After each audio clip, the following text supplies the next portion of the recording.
Pastor Mark Conforti here with more Cheerwine Chats. I grabbed a Cheerwine. How about you grab one too? In this episode, I want to share with you more about what's happening in the life of the church, including a preview about worship in the month of June. But for now, I'm interested in you getting to know Mary Herrington, our church's new administrative assistant. She took some time to sit down and have a chat with me. Take a listen. Mary Herrington, thanks for making time to chat. I'm glad to be here. Wonderful. And it's my understanding that you've never had a Cheerwine yet. No, I never have. Now is your chance. I want you to grab a Cheerwine, and it does just twist off here. Okay, I'm glad to help. I did wash my hands too. My hands are like, no. Okay. All right. This is it, your very first Cheerwine. This is it. All right. See what you think.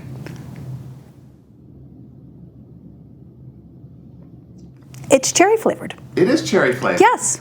It's a cherry cola original drink right here from Salisbury. That's really neat. Tell us where you're from. I'm actually from Connecticut. Okay, so no Cheerwines in Connecticut. There is no Cheerwine. It's a big Pepsi state. Big Pepsi state. So you're from Connecticut. Tell us more about your background up there. What brought you to North Carolina? So I have a long, diverse background. I've always gone wherever God has opened a door, I have gone through. So we came down here about 11 years ago. My husband was transferred with Kimberly-Clark. So in the last 11 years, I have lived everywhere from the university area to Mint Hill to Lexington to now Spencer. And like I said, I just love to go through the doors that God has opened for me. And when I was looking for a part-time job through Indeed, God said, apply here. And that is why I'm here. I just listened. And your work experience is pretty vast. Yes. Tell us more about that. Well, my recent experience involves running the Thomasville Farmers Market for the last 2 years and a lot of event planning. And that's something that I really love. I love to look at all those little details and connect with the community and be able to be the voice for those who are looking to grow. And that's something that I really love. And I love the fact that you guys have started a market and that it's only the second year. So I get to come back in and work with those who are looking to grow in their faith and their plants. I love it. Now you have work experience in business and marketing and communications, and I think all of this will really come to bear in a wonderful way in your role as our church's administrative assistant. Tell us more about why you're excited to be in this role. It's a role that brings together everything that I enjoy doing and that I'm talented at. So it's a role with people, it's a role with organization, it's a role that integrates the community into the church, and that's just something that lights me on fire and that I get excited about, and meeting new people who have that passion to serve. Wonderful. Well, you've already made a really great impact in the short time you've been with us. We're excited to see what lies ahead, but for now, enjoy your Cheerwine. Thanks for setting aside time to chat. Sounds great. Thank you. Coming up into the rest of June and into the beginning of July, I've got June 29th circled on my calendar, and I hope you do too. It's a day of celebration for our church as we give God thanks for all that we've experienced together, affirming the movement of God's love in and through our congregation, and to anticipate what's coming up well into the future. Because First United Methodist Church of Salisbury has a bright future, and God, I believe, is calling you to be a part of it. So, June the 29th, my last Sunday with you. This will be a time for my family and I to say thank you and farewell. And I'm told that there will be a reception in the fellowship hall after worship. So, I'm really hoping that you can be there to be a part of the celebration on Sunday, June the 29th. We have a really special Sunday coming up on July the 6th. We are going to welcome the executive director from Mount Shepherd Retreat Center. This is Christina Gibbs, a wonderful leader who is doing a terrific job at Mount Shepherd. You'll get to hear about the great work that they do as one of our annual conferences ministries. Of course, this is where Camp Discovery happens every year. So it'll be a really nice way for us to bridge it all together. And you may be thinking, wait a second, isn't that a first Sunday of the month? Yes, that's right. And Reverend Tangela Cameron will be in worship to preside at the Lord's table. I'm really excited for our church to welcome Tangela for many reasons. On a very personal level, Tangela, as you may remember, was our church's ministry intern when she was a student at Hood Theological Seminary. Her husband, Aaron, who is recording this video along with me, he is on our church staff. Tangela is an ordained deacon in the United Methodist Church, and her ministry setting is mainly with hospice patients and their families. You may remember, though, at our last general conference, there was a decision made for ordained deacons to have sacramental authority, or as some people put it, sacramental responsibility. Translation, Tangela is now authorized to preside at the Lord's table. This will be a special Sunday for the congregation.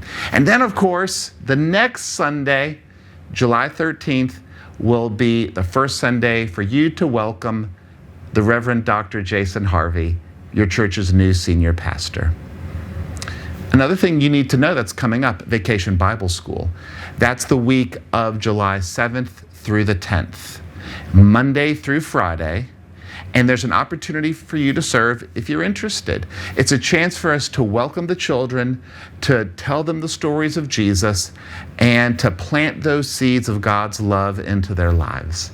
We will be partnering with our church's summer camp ministry. Scotty Adcock and his staff will be joining church members. It'll be a great opportunity for us to connect these ministries for the sake of the children's experience. We would love for you to be a part of it. Again, VBS, July 7th through the 11th. Would love for you to be a part of it. All of this and so much more is coming up. How is God calling you to be a part of God's church? For 2 Minute Methodism, let's talk about itinerating Methodist pastors. It all started back in the mid-1700s in merry old England, when Methodism was originally a renewal movement within the Church of England. John Wesley would take lay people who felt inspired and led to have a shepherding role for the sake of a group of people. Now, don't think of it in terms of pastors in local congregations like we drive around and see churches on every street corner now. It's more like people who were charged with keeping watch over a small group, like a Bible study group. They would have an instrumental role in helping one another watch over one another in love, as John Wesley put it. Together, they would pray, read the scriptures, hold one another accountable for Christian living, and then they would also go out into the community in loving service, namely for the sake of those who were poor, hospitalized, and in prison. But there's some wisdom that was quickly realized. No one shepherding leader had all of the know-how, all of the wisdom, all of the spiritual insight that a particular group of people needed. And so these people would move from one group to another, and then spend some time with that group, shepherding them, leading them, and teaching them, and then move on to another and another. So that from the big picture, for the sake of the group, they would benefit from what each shepherding leader would have to offer. Now, when Methodism came to the colonies, and then eventually when the colonies became the United States of America, and when Methodism became a full-fledged denomination, even with the different splits and then the mergers coming back together, even through all of that history, this wisdom has been maintained. Now, there was once a time that the bishop would appoint a pastor for just 1 year at a time, and that's as long as a pastor would stay. 1 year, that's it. In fact, you can look at some of the history of First United Methodist Church, back when it was First Methodist Episcopal Church, and see 1 year pastorates. Well, now we see the wisdom of longer tenured pastors. Still, it's under the supervision of the bishop. And pastors like me, pastors like Pastor Jason Harvey, we go where we are sent, and it's for the sake of the people. Well, I'm all out of Cheerwine. I mean, really, look, I'm all out. This is my last Cheerwine Chats video with you. It's been fun. I hope you've enjoyed it. May God continue to bless you. And when you drink your cheer wine, think of me.